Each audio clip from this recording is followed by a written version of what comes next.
গভীর রাতে মাছ ধরার মজাই আলাদা, আর সেটা যদি হয় নিজেদের পুকুর তাহলে তো আর কথাই নেই।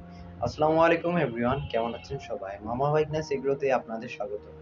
আমি আলামিন বরাবর আপনাদের সাথে আবার চলে আসলাম নতুন একটি ব্লগ শেয়ার করার জন্য।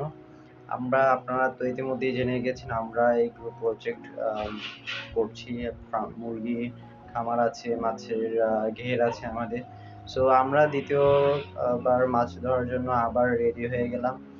এখন বাজে রাত প্রায় 12:30 না 1:45। মাছ ধরার মামারা সবাই চলে আসছে, ওনারা সবাই আমার মামা লাগে।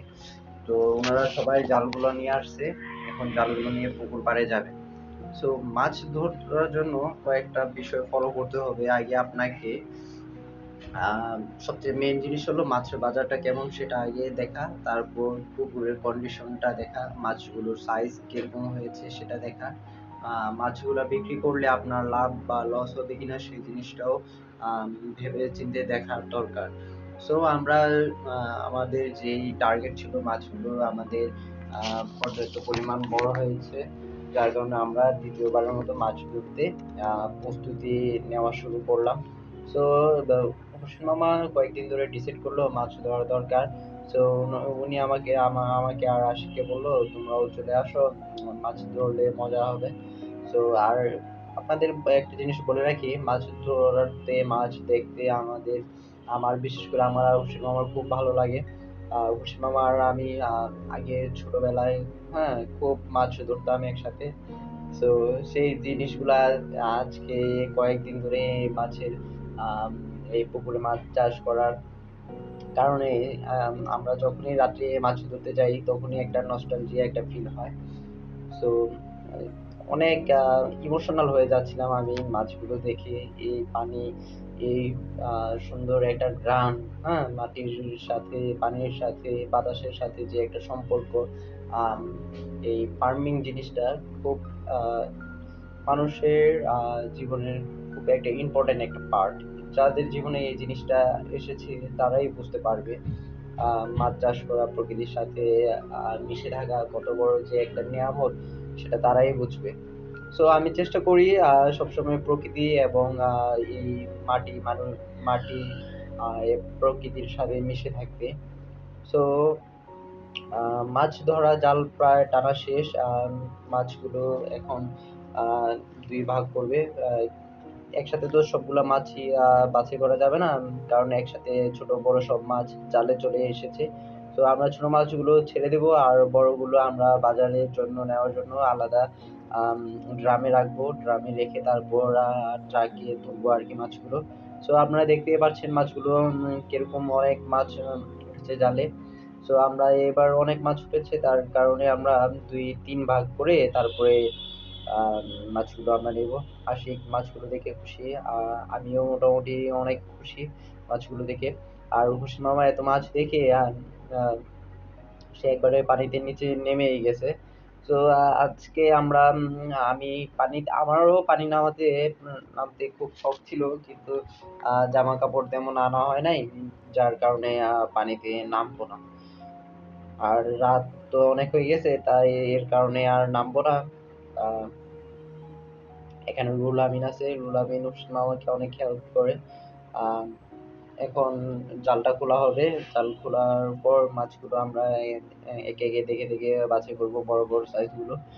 আম, আর মামারা সবাই খুবই এক্সপার্ট লোক, ওনারা জাল টান দেওয়ার জন্য খুবই এই এলাকার ভিতরে খুবই নামকরা। বিশেষ করে অধু মামা খুব ভালো জাল টান দিতে পারে। মাছ সম্পর্কে ওনার খুবই অনেক ধারণা। ধরতে গেলে মাছের উপরে সে পিএইচডি করেছে, এরকম লেভেলের একটা বলা যেতে পারে। তো এখন এই যে বাঁশ খুঁটি দিয়ে মাছগুলোকে জালটা একটু ধরে রাখবে আর কি, স্ক্রুর সাপোর্টে। সবাই মিলে 4-5 জন মিলে মাছগুলো বাছাই করতে হবে খুব তাড়াতাড়ি। বেশি দেরি করা যাবে না, বেশি দেরি করলে মাছগুলো প্রবলেম হতে পারে। এই যে দেখেন ড্রামের উপরে আমরা যেগুলো বড় বড় সাইজের প্রায় 1 হাতের উপরে, সেগুলো আমরা বাজারে নিয়ে যাব আর ছোটগুলো ফালাই দেবো। মাছগুলো যখন ফালানো হবে তখন আপনার একটু আম, দূরে উম, ছুঁড়ে মেরে ফালাতে হবে আর কি, না হলে মাছগুলো ওইভাবে ফালায় আর কি। ওইভাবে ফালালে ভালো মাছগুলো তেমন শখ হয় না। এই যে রুই মাছ, হুসিন মামা রুই মাছ নিয়েছে। মাছ আপনাদের তো বলাই হয়েছে, আমরা মাছ ধরতে, মাছ ইয়ে করতে খুবই শখ আমাদের। সো এই যে দেখেন দুইটা ছোট ছোট পোনা তেলাপিয়া আর পুঁটি মাছ। আম, আমরা খুবই আপনার মাছ আগে কি করতাম একটা জিনিস আপনাদের বলি। যখন ছোটবেলায় আমরা আহ, বড়শি দিয়ে মাছ ধরতাম, বিশেষ করে পুঁটি মাছ, কই মাছ, এগুলো ধরতে খুবই ভালো লাগতো। যখন আমরা গ্রামে বেড়াতে আসতাম তখন আমাদের নানুর বাড়িতে আমরা পুকুরে, তারপরে যেই আমাদের যেই ডোবাগুলো ছিল সেখানে আমরা মাছ ধরতাম বড়শি দিয়ে। আর যখন পানি কমে যেত তখন আপনার পানি সেচে তারপর সেখানে মাছ ধরতাম। সো নানুদের পুকুর, তারপরে এই যে ডোবাগুলোতে, সেখানে তো আমরা বড়শি দিয়ে মাছ ধরতাম। আর আমাদের দাদার বাড়িতে আপনার আমরা নদীতে মাছ ধরতাম। নদীতে আমাদের ফিশিং গিয়ার, ফিশিং রড আছে, তো সেগুলো দিয়ে আমরা নদীতে মাছ ধরি। আমরা গোমতী নদীতে মাছ ধরি। আগে প্রচুর মাছ হতো গোমতী নদীতে। গোমতী নদীতে আমরা দুই তিন পদে মাছ ধরি।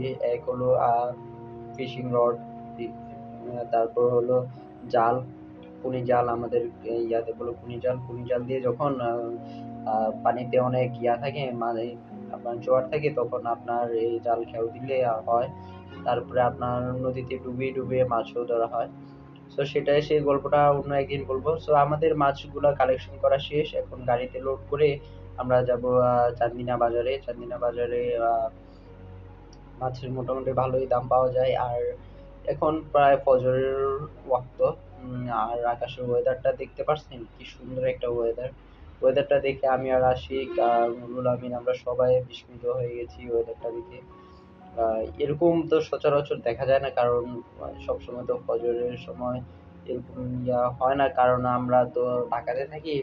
গ্রামের এই দৃশ্যগুলো খুবই মিস করি। সো আমরা খুব শীঘ্রই বাজারে চলে যাব। এর আগের ভিডিওতে আপনাদের মাছের বাজারের কিছু দৃশ্য দেখাতে পারিনি। সো এবার আপনাদের দেখাচ্ছি আড়ত। আড়তে অনেক মানুষ থাকে, বিশেষ করে ক্রেতারা যারা মাছগুলো কিনে পাইকারি ভাবে কিনে নিয়ে তারপর খুচরা ভাবে বিক্রি করে। সো এখানে মাছের দাম দর করা হচ্ছে। এখানে দাম দরটা ঠিক কিভাবে মাছগুলো ইয়া হয়, আপনার নিলাম টাইপের আর কি। বলে 150 রুই দেয়, রুই 150 যে বেশি বলবে সেই নিয়ে যাবে। সো এই টাইপের আর কি এখানে বাজারটা হয় আর কি। সো আমরা মাছগুলো বিক্রির পরে অফিস রুমে চলে আসলাম। সেখানে আমরা কত কেজি বিক্রি করলাম সেটা হিসাব করে টাকা নিয়ে তারপর বাসে চলে যাব। তো আমরা হিসাব করছিলাম আর কি আমরা কিরকম টাকা পাবো। আহ তো ওই ফাঁকে রুল আমিন টুকটাক কিছু ভিডিও করে ফেলে গেছিল। আর এখন আমরা বাইরে মাঝে টাকার পয়সা নিয়ে সব আমরা বাড়ির উদ্দেশ্যে রওনা দিলাম। বাড়ির ওয়েদারটা দেখতে পাচ্ছেন, রাস্তার পরিবেশটা কত সুন্দর। সো আজকের জন্য এতটুকুই, আল্লাহ হাফেজ।